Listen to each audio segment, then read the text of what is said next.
வணக்கம். தமிழ் ஃபுட் கார்னரில் இன்னைக்கு வரமிளகா தேங்காய் தண்ணி சட்னி பண்ண போகிறோம்.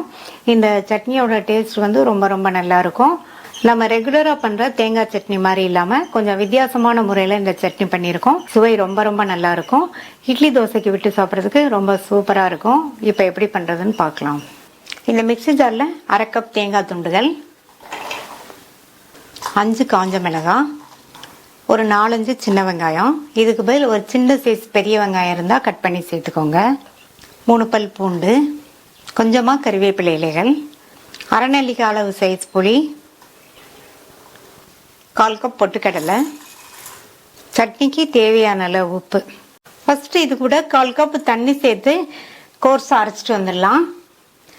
இந்த மாதிரி கோர்ஸாக அரைச்சிட்டு மறுபடியும் இதில் 1/2 கப் தண்ணி சேர்த்து நல்லா நைஸாக அரைச்சிட்டு வந்துடலாம். அரைச்ச சட்னியை இந்த பவுலுக்கு மாற்றிட்டு அடுத்து 3/4 கப் தண்ணியை மிக்ஸி ஜாரில் சேர்த்து நல்லா கழுவிட்டு இதில் சேர்த்துக்கலாம்.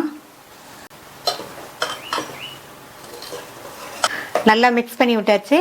நம்மளுடைய வரமிளகா தேங்காய் தண்ணி சட்னி ரெடி ஆயிடுச்சு. இதுக்கு ஒரு தாளிப்பு கொடுத்துடலாம். இந்த பேனில் 4 டீஸ்பூன் எண்ணெய் சேர்த்துருக்கேன். எண்ணெய் சூடாகட்டும்.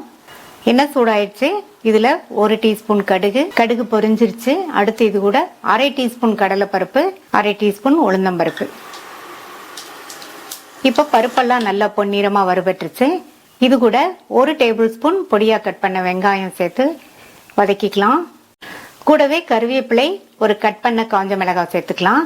இந்த மாதிரி வெங்காயத்தை வதக்கி சேர்த்தோம்னா சட்னி நல்லா வாசனையாக இருக்கும். அடுத்து இது கூட 1 டேபிள் ஸ்பூன் அளவுக்கு பொடியாக கட் பண்ண கொத்தமல்லி இலைகளையும் சேர்த்து வதக்கிக்கலாம். இந்த மாதிரி ஒரு தாளிப்பு கொடுத்து பாருங்க, சட்னி ரொம்ப டேஸ்டாக இருக்கும். இப்போ எல்லாம் நல்லா வதங்கிடுச்சு. அடுத்து இது கூட 2 பிஞ்ச் பெருங்காய பவுடர் சேர்த்து நல்லா ஒரு தடவை மிக்ஸ் பண்ணி விட்டுட்டு தாளிப்பை சட்னியில் சேர்த்துடலாம்.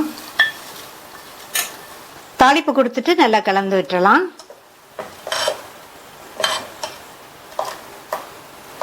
நல்லா சூப்பராக டேஸ்டான வரமிளகா தேங்காய் தண்ணி சட்னி ரெடி ஆயிடுச்சு.